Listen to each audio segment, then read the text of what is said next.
Effort underway to change Measure 110, Oregon's law that decriminalized hard drugs. Elise Haas joins us as she continues to follow up now on news that an initiative has been filed. Elise? Jeff, so while this initiative still has a ways to go before it would be collecting signatures or even making its way to your ballot, it's imperative that we have these conversations about what's working and what isn't. Because these groups who have competing views about Measure 110 do both have a shared goal of getting people with addiction into treatment and minimizing harm along the way. But they have different ideas and views about what will drive us in that direction. As fentanyl has become the leading drug causing overdoses, throughout Portland, you'll see people suffering in their active addiction. The creators of the initiative to change aspects of Measure 110 say their policy is focused on getting people into treatment more quickly, using misdemeanors and diversion to require mandatory treatment. That's really our focus.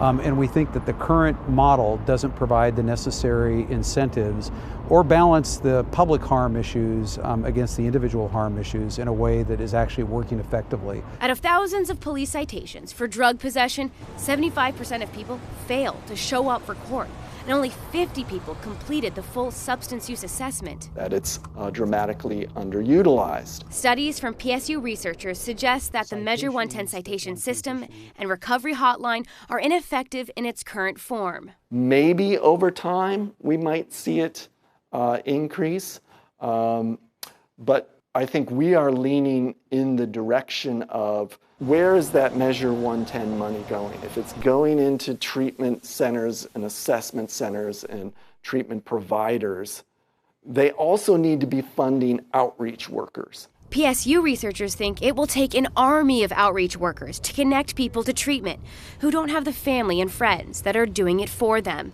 Some Measure 110 fund recipients tend to agree. So the citation in and of itself, to me, is ineffective.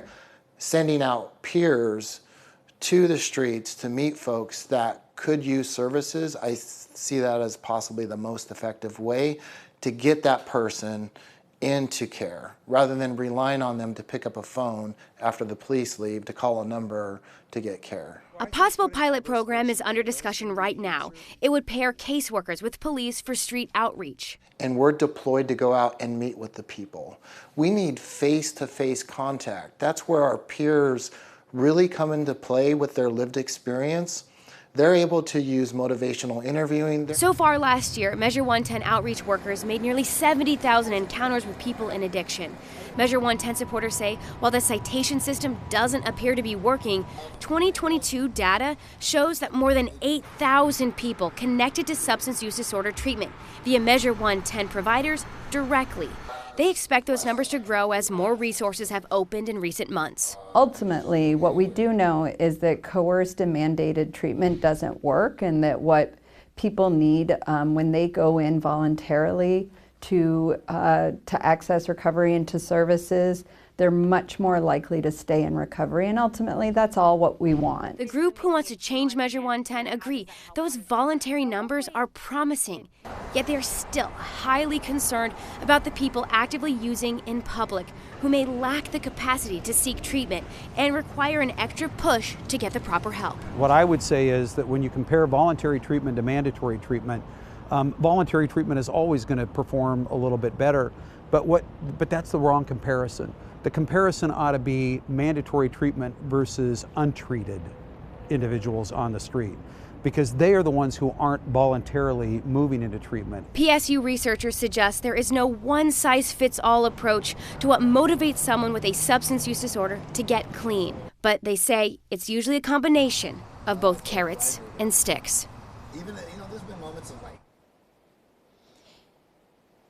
And there is still so much more to discuss on this topic, and I promise that in the coming weeks I will have even deeper dives into this issue. But in the meantime, I'm open to your questions and curiosities. For example, this story on outreach and engagement today was prompted by a thoughtful email from a viewer. Live in downtown Portland, Elise Haas, KOIN 6 News. Thanks.